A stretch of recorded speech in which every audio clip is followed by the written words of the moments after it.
আসসালামু আলাইকুম, welcome back to my video tutorial. গত পর্বে আমরা আলোচনা করেছিলাম ত্রিকোণমিতিক অনুপাতগুলা কোন চতুর্ভাগে কিভাবে পরিবর্তন হয় এবং কোন চতুর্ভাগে ত্রিকোণমিতিক অনুপাতের মানগুলা ধনাত্মক হবে অথবা ঋণাত্মক হবে। তা আমরা এই পর্যায়ে আসলে একটু দেখার চেষ্টা করব যে আমাদের ফরম্যাটগুলো যদি এমন হয় যে একটা ত্রিকোণমিতিক অনুপাত যদি সাইন হয় তার ভিতরে কোণের মানটা যদি নেগেটিভ হয় তাহলে সেটা আমরা কীভাবে হিসাব করব, অথবা টেনের ভিতরে যদি কোণের মানটা নেগেটিভ হয় তাহলে সেই জিনিসগুলো আমরা কীভাবে হিসাব করব, অথবা π/2 প্লাস থিটা আকারের যদি থাকে তাহলে আমরা কীভাবে হিসাব করব, π/2 মাইনাস থিটা আকারে থাকলে কীভাবে হিসাব করব, পাই প্লাস থিটা এই ফরম্যাটে থাকলে কিভাবে আমরা প্রবলেমগুলো সলভ করব, পাই মাইনাস থিটা থাকলে আমরা কিভাবে সলভ করব। এই ফরম্যাটগুলো যদি আমরা সলভ করতে পারি আশা করি এই উচ্চতর গণিত অষ্টম অধ্যায়ের 8-3 যে ম্যাথমেটিক্যাল প্রবলেমগুলো এগুলা সলভ করাটা অনেক ইজি হয়ে যাবে। তো ওকে আমরা শুরু করি। তো আমরা প্রথমে একটু দেখার চেষ্টা করব সাইনের কোণের মানটা যদি মাইনাস হয় তাহলে সেটার আউটপুটটা কেমন হবে। আচ্ছা, তো আমরা একটু দেখি যে সাইন মাইনাস থিটা এটার আউটপুটটা কেমন হয়। তো আমরা সাইন মাইনাস থিটাকে লিখতে পারি সেকেন্ড ব্র্যাকেট দিয়ে যদি আমি π/2 মাইনাস π/2 প্লাস থিটা এই ফরম্যাটে যদি আমি নিয়ে আসি, অর্থাৎ আমি এর আগের ভিডিওতে যেটা বলেছিলাম সেটা ছিল এমন যে n into π/2 plus minus theta ফরম্যাটে আমরা যদি নিয়ে এগুলা হিসাব করি তাহলে কিন্তু এই অনুপাতগুলা আউটপুট বের করা খুব ইজি।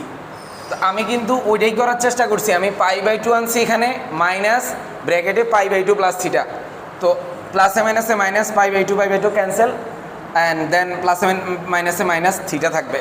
সো আমার ফরম্যাটটা কিন্তু এখন ওই আকারে চলে আসছে।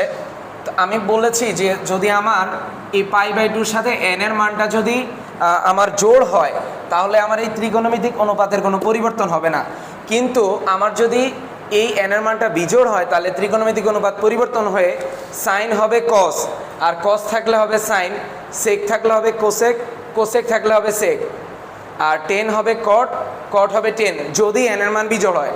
আর যদি n এর মান বিজোড় না হয় তাহলে যেই ত্রিকোণমিতিক অনুপাত আছে সেটাই থাকবে। ওকে, আমার এখানে দেখা যাচ্ছে n কিন্তু আসলে কোনো কিছু দেখা যাচ্ছে না, দ্যাট ইজ আমরা এখানে 1 কনসিডার করতে পারি। আমরা 1 যদি এটাকে নেই তাহলে n এর মান কিন্তু 1, আর n এর মান যদি 1 হয় তাহলে আমার সাইন হয়ে যাবে। নিয়ম আমরা যেটা বলছি কস, তাহলে আমরা কস লিখব। আর π/2 মাইনাস থিটা, আমি এখানে একটা জিনিস একটু বলতে চাই, π/2 মাইনাস থিটা এটা হচ্ছে কিন্তু প্রথম চতুর্ভাগ, π/2 মাইনাস থিটা প্রথম চতুর্ভাগ, π/2 প্লাস থিটা হচ্ছে দ্বিতীয় চতুর্ভাগ। সেটা কিভাবে আমি বলতেছি। এরপর আমার যদি এমন থাকে যে পাই প্লাস থিটা তৃতীয় চতুর্ভাগ, এরপরে যদি আমার পাই মাইনাস থিটা থাকে তাহলে এটা আবার দ্বিতীয় চতুর্ভাগ, 3π/2 প্লাস থিটা হচ্ছে আমার চতুর্থ চতুর্ভাগ, আর 3π/2 মাইনাস থিটা হচ্ছে আমার 3π/2 মাইনাস থিটা হচ্ছে আমার তৃতীয় চতুর্ভাগ,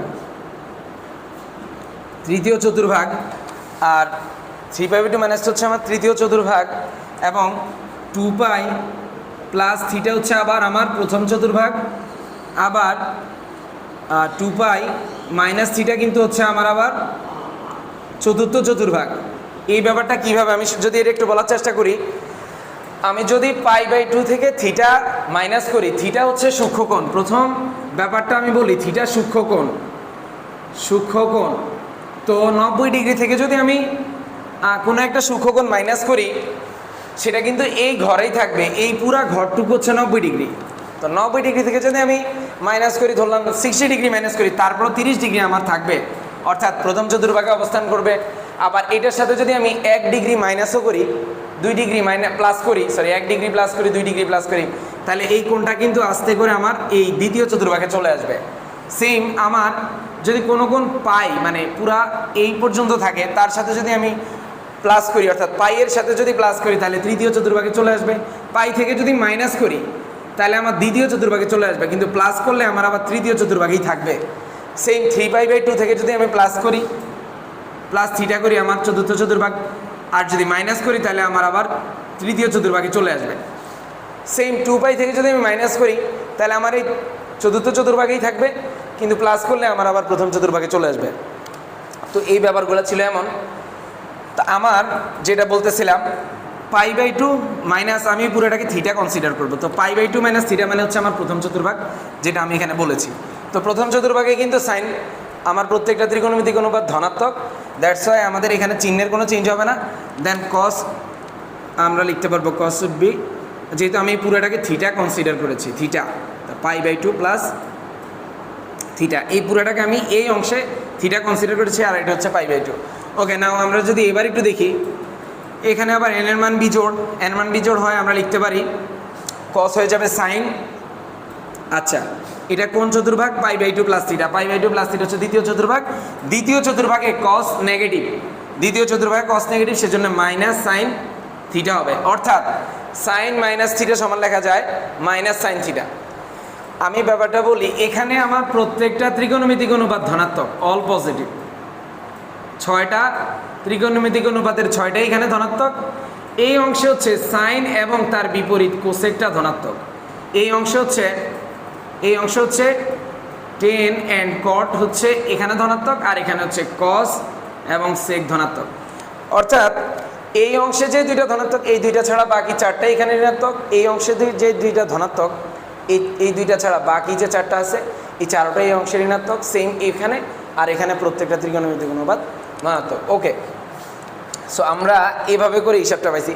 তা আমার এখন যদি আমরা এইভাবে একটু করার চেষ্টা করি, যে আমার যদি এমন কিছু দেওয়া থাকতো যে আমাদের পরের অংশটা 10 মাইনাস থিটা, 10 মাইনাস থিটা আমরা সেম এইভাবে করব, এই সাইন মাইনাস থিটা যেভাবে করেছি 10 মাইনাস থিটা আমরা সেমভাবে করব। আচ্ছা, আমরা এবার একটু দেখি কস π/2 প্লাস থিটা, কস π/2 প্লাস থিটা, এটাকে আমরা কীভাবে কাজ করব? তো কস π/2 প্লাস থিটাকে আমি যেটা করব সেটা হচ্ছে, এখানে কি আছে 1 থাকাতে কস হয়ে যাবে, যেহেতু এখানে 1 আছে কস হবে কি সাইন, কস হবে সাইন। আর যেহেতু এই π/2 প্লাস থিটা হচ্ছে আমার দ্বিতীয় চতুর্ভাগ কস নেগেটিভ, সেজন্য মাইনাস সাইন থিটা। এরপর হচ্ছে আমি যদি 4 নাম্বারটা একটু করি, 4 নাম্বারটা ছিল এমন সেক π/2 প্লাস সেক π/2 মাইনাস থিটা। এটা কেমন হবে, এটার আউটপুটটা আমরা যদি দেখি। আচ্ছা, সেক এখানে যেহেতু বিজোড়, সেক থাকলে কি হবে, কোসেক হবে। তাহলে আমি লিখব কোসেক। আর যেহেতু এটা প্রথম চতুর্ভাগ, π/2 মাইনাস থিটা হচ্ছে প্রথম চতুর্ভাগে সবাই ধনাত্মক, তাহলে এখানে চিহ্নের পরিবর্তন হবে না, এটা হচ্ছে কোসেক থিটা। তো ব্যাপারগুলো আসলে আমরা এইভাবে হিসাব করব। সেম আমরা যদি আরও কয়েকটা একটু দেখার চেষ্টা করি, যেমন হচ্ছে সাইন পাই মাইনাস থিটা। আচ্ছা, সাইন পাই মাইনাস থিটা। তো একটা জিনিস আমি একটু এখানে বলি, এখানে আমি একটা জিনিস একটু যদি বলি, যে আমার পাই, আচ্ছা পাই, 2π, 3π, 4π, অর্থাৎ পাইয়ের পাই যদি এভাবে হয়, পাই 2π, 3π, 4π বা 5π, 6π, এভাবে করে যদি পাইয়ের আগে সংখ্যাগুলো থাকে, এরা সবাই এখানে এন এর মান জোড়। সেটা কিভাবে? আমি পাইকে লিখতে পারি 2 × π/2, 2πকে লিখতে পারি 4 × π/2, 3πকে লিখতে পারি 6 × π/2, অ্যান্ড দেন 4πকে লিখতে পারি 8 × π/2। অ্যান্ড প্রত্যেকটা কেসে 2, 4, 6, অর্থাৎ n ইন্টু যে π/2 যে ব্যাপার, এখানে n এর প্রত্যেকটা মান কিন্তু আমরা দেখতেছি যে জোড়। অর্থাৎ এই ফরম্যাটে যারাই থাকবে এরা সবাই বুঝতে হবে n এর মান জোড়। এদেরকে আলাদা করে আর ওই π/2 প্লাস থিটা মাইনাস থিটা ওই ফরম্যাটে নেওয়ার দরকার নেই, যেহেতু আমার শুধু টার্গেট হচ্ছে n কি জোড় না বিজোড়, এটা বের করতে পারলে আমি আমার এই ত্রিকোণমিতিক অনুপাতটা পরিবর্তন করতে পারি। সো এখন আমি যে কাজটা একটু করবো সেটা হচ্ছে এমন, যে এখানে যেহেতু পাই আছে তার মানে আমার এখানে n এর মান জোড়, যেহেতু এখানে n জোড় তাহলে আমার সাইনের কোনো পরিবর্তন হবে না, যেহেতু আমরা প্রথম ভিডিওতে আমরা বলেছি যে আমার যদি n এর মান কোনো জোড় থাকে তাহলে আমার ত্রিকোণমিতিক অনুপাতের কোনো পরিবর্তন হবে না। ওকে, সো সেই হিসাবে আমরা তো আমরা যেটা দেখাতে নিয়েছিলাম যে আমরা যদি এই টাইপের থাকে সেক 3π/2 সেক 3π/2 প্লাস থিটা, তো আমরা এই টাইপ আমাদের এইগুলো ফরম্যাট আছে, তো আমরা কিন্তু তখন এই যে 3 কে এখানে রেখে π/2 প্লাস থিটা, তো এখানে কিন্তু দেখাই যাচ্ছে যে n হচ্ছে বিজোড়, তাহলে সেক হয়ে যাবে আমার সেক হয়ে যাবে কোসেক, তাহলে আমরা লিখব কোসেক, সেক হয়ে যাবে কোসেক। অ্যান্ড দেন আমার যেহেতু 3π/2 প্লাস থিটা হচ্ছে 3π/2 প্লাস থিটা চতুর্থ চতুর্ভাগ, অর্থাৎ এই অংশ পুরাটা হচ্ছে 3π/2, আর 3π/2 সাথে থিটা যোগ করলে আমার চতুর্থ চতুর্ভাগে আমাদের অবস্থান। তো চতুর্থ চতুর্ভাগে কিন্তু সেক চতুর্থ চতুর্ভাগে পজিটিভ, দ্যাটস ওয়াই আমার এখানে চিহ্নের কোনো চেঞ্জ হবে না, থিটার জায়গায় থিটা থাকবে। ওকে, এগুলো আসলে আমরা এভাবে হিসাব করব। তা আমরা যদি কিছু কাজ করতে চাই, যেমন বলা আছে যেমন সাইন 5π/6 এটার মান কত, তাহলে এগুলার যদি আমি সাইন 5π/6 এর যদি আমি একটু এইভাবে সাজাই, আমি এখানে যে ফরম্যাটগুলো আছে যে কোনো একটা ফরম্যাটে যদি আমি নেওয়ার চেষ্টা করি, তাহলে সাইন আমি এটা লিখতে পারি পাই মাইনাস π/6। তো পাই মাইনাস π/6 এর যদি আমি লসাগু করি, তাহলে এখানে 6π মাইনাস পাই হচ্ছে 5π/6।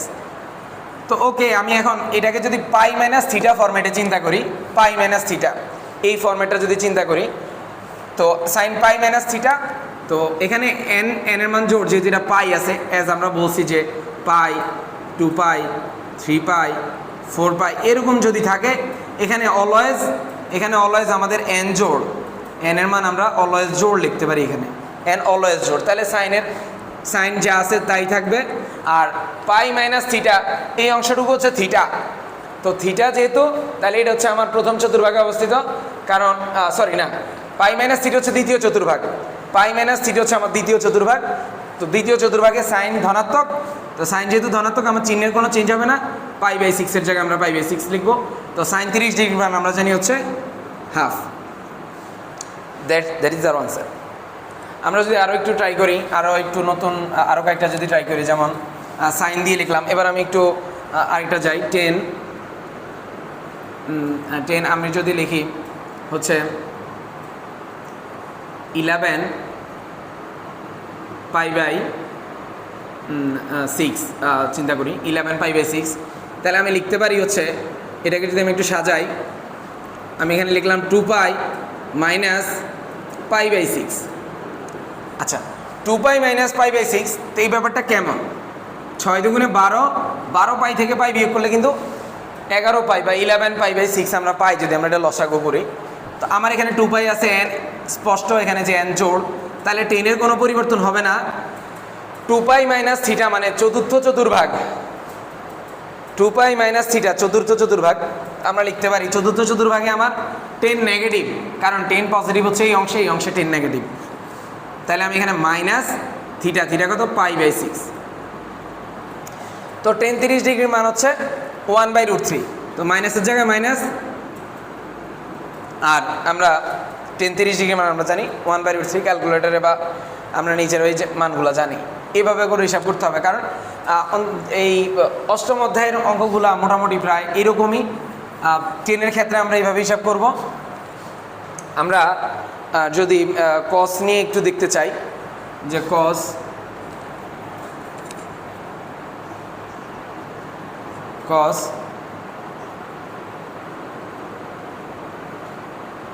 7π/3, ফর এক্সাম্পল আমি লিখলাম 7π/3, তো আমি এটাকে কীভাবে লিখতে পারি, কস, এগুলোর মান কীভাবে বের করবো, আসলে আমার ফরম্যাট আমি এখান থেকে যে কোনো একটা ফরম্যাটে নেওয়ার চেষ্টা করবো।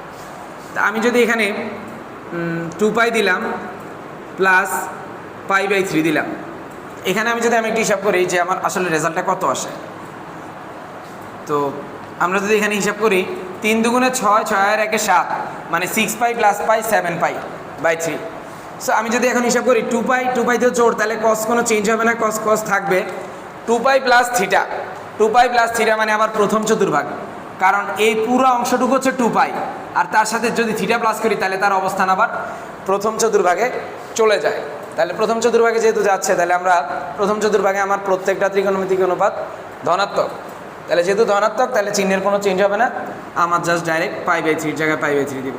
তো cos π/3 মানে হচ্ছে cos 60 ডিগ্রি, আর cos 60 ডিগ্রি মানে হচ্ছে 1/2, দ্যাট ইজ হাফ। আমরা কিন্তু আসলে এই অংশে যেটা দেখানোর চেষ্টা করছি যে আমার ত্রিকোণমিতিক অনুপাতগুলো যদি এই আকারে থাকে অথবা মানগুলো যদি এমন হয়, তাহলে আমি সেগুলোর অবস্থান কোন জায়গায় বা আমি তার আউটপুটটা কীভাবে বের করব, এটা আমি দেখানোর চেষ্টা করছি। তা আমি পরবর্তী অংশে আমার এই 8-3 অনুশীলনীর যে অঙ্কগুলো আছে আমি ওগুলা সলভ করার চেষ্টা করব।